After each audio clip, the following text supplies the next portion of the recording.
یہ 20ویں صدی کا غیر منقسم ہندوستان ہے۔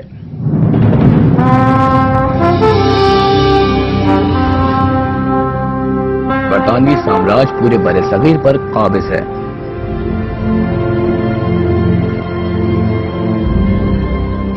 یہ وہ دور ہے جب ہندوستان کے مختلف علاقوں میں آزادی کی تحریکیں اپنے عروج پر ہیں۔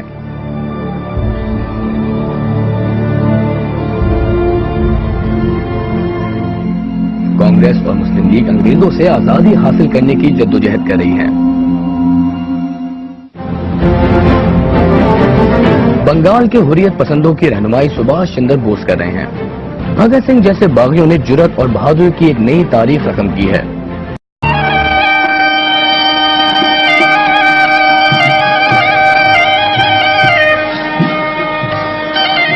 لیکن اسی عہد میں سندھ سے ایک ایسا رہنما بھی ابھرتا ہے جس نے آزادی کی راہ میں بہادری اور حوصلہ مندی کی ایک روشن مثال قائم کی۔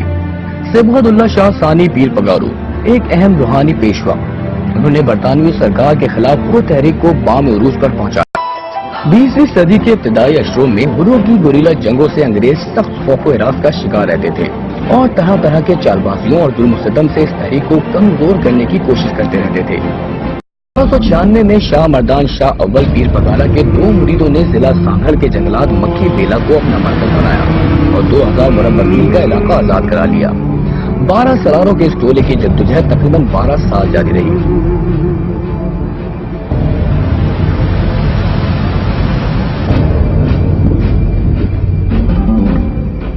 انگریزوں نے پیر پگاروں کے مریدوں اور ہروں پر ظلم و ستم کی انتہا کر دی۔ جب جیلوں میں مزید قیدیوں کی گنجائش نہیں رہی تو نازی کیمپوں کی طرز پر کانٹوں کی باڑ لگا کر کنسنٹریشن کیمپ قائم کیے۔ جرمنی نے کنسنٹریشن کیمپس قائم کیے تھے یہودیوں کے لیے، وہ نقل تھا یہاں کا۔ یہاں پہلے کنسنٹریشن کیمپس قائم کیے گئے۔ سوریہ بادشاہ نے بھی اپنے پیش رو بزرگوں کی طرح انگریزوں کے سامنے سر جھکانے اور ان کی اطاعت سے انکار کیا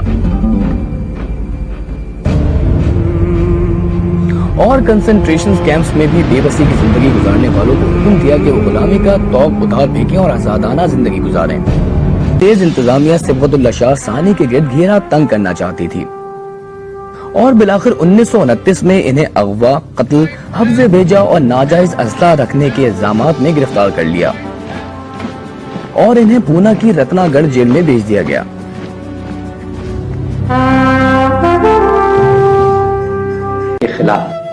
جیل میں ان کی کانگریس کے سیاسی کارکنوں اور بنگال کے حریت پسندوں سے ملاقاتیں ہوئیں اور انہوں نے حریت پسند رہنما سبھاش چندر بوس کے انداز میں حر تحریک چلانے کی منصوبہ بندی شروع کر دی۔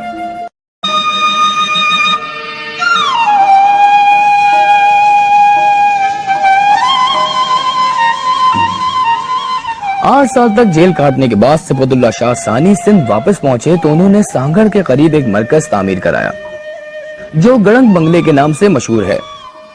اس بنگلے کے آثار اب بھی سندھ کی تاریخ کا اہم باب سناتے ہیں۔ انہوں نے اپنے مریدوں کی اصلاح اور تربیت کی طرف خاص توجہ دی۔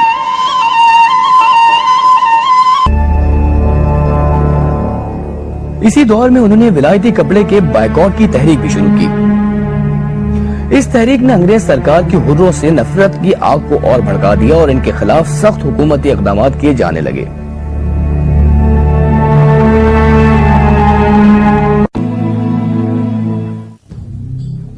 سوریہ بادشاہ نے گاؤں گاؤں اپنے مرید بھیجے اور ہزاروں کی تعداد میں غازی بھرتی کیے۔ ان غازیوں کو گڑنگ بنگلے میں عسکری تربیت دی جاتی تھی۔ سوریہ بادشاہ کا مقصد یہ تھا کہ حروں کو اتنی منظم اور طاقتور فوج بنا دیا جائے کہ انگریز سرکار مفلوج ہو کر رہ جائے۔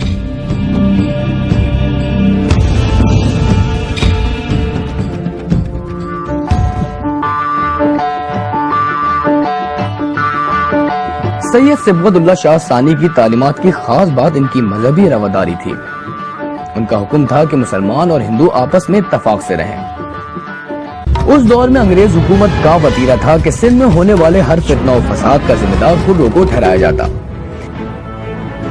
کسی ثبوت کے بغیر انہیں گرفتار کر لیا جاتا۔ انگریز انتظامیہ نے حروں کی دھڑا دھڑ گرفتاریاں شروع کر دی۔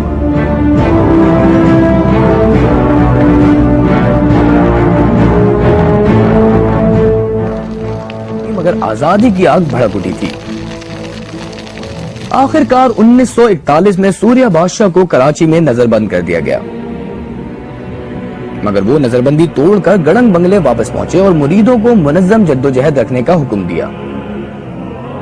سوریہ بادشاہ پر بغاوت کا مقدمہ قائم کر دیا گیا۔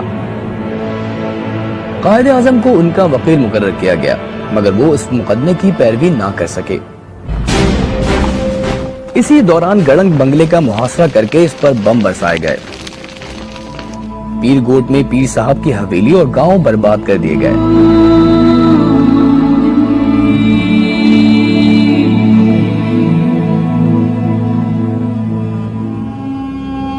اور پھر 1941 میں سوریہ بادشاہ کو گرفتار کر کے سندھ میں مارشل لاء نافذ کر دیا گیا۔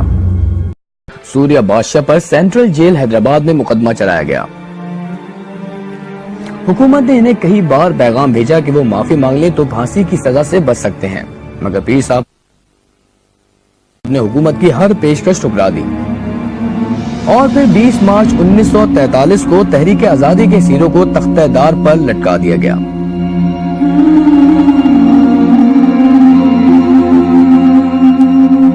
روایت مشہور ہے کہ پھانسی کی رات اس نے ان کے ساتھ شطرنج کھیلی، اور اس میں ایک دو گیم جو کھیلی تو اس میں سوریہ بادشاہ نے ان کو ڈیفیٹ کیا دونوں دفعہ۔ پھر سوریہ بادشاہ گئے اور جا کر کے وہ آرام کرنے، اور باقاعدہ انہوں نے نیند کی اطمینان سے، نوئنگ فلی ویل کہ صبح کو یہ ہوگا، انہوں نے کوئی فکر نہیں کی، اور وہ دلیر آدمی تھا۔ سوریہ بادشاہ تو اس لیے بولتے، سوریہ کا مطلب ہے دلیر۔ اور پھانسی سے نیچے اتار کر لوگوں کو دکھایا گیا کہ دیکھو یہ پیر پگارا ہے جس کو ہم نے پھانسی دی ہے، تاکہ یہ جا کے بتائیں پیر صاحب کے جو معتقدین ہیں، مریدین ہیں، ان کو کہ ہاں واقعی یہ پیر صاحب فوت ہو گئے۔ پھر لے گئے یہ انگریز نے لے کر پیر صاحب کی لاش نہیں دی۔ انہوں نے کہا کہ یہاں بھی نہیں دفن کرنی چاہیے، پیر صاحب ہمیں نہیں چھوڑیں گے یہاں بھی، اب ایسے لے جائیں کسی کو پتہ نہ ہو۔ پھر سنا جاتا ہے، کہا جاتا ہے کہ بلوچستان کا جو کنارہ ہے نا سمندر کا، اس کے اندر کوئی جزیرہ ہے، وہاں انہوں نے دفن کیا ہے، کسی کو معلوم نہیں ہے۔ ہم وطن یا کفن، سوریہ بادشاہ کا یہ نعرہ ان کی عظیم جدوجہد کی ہمیشہ یاد دلاتا رہے گا۔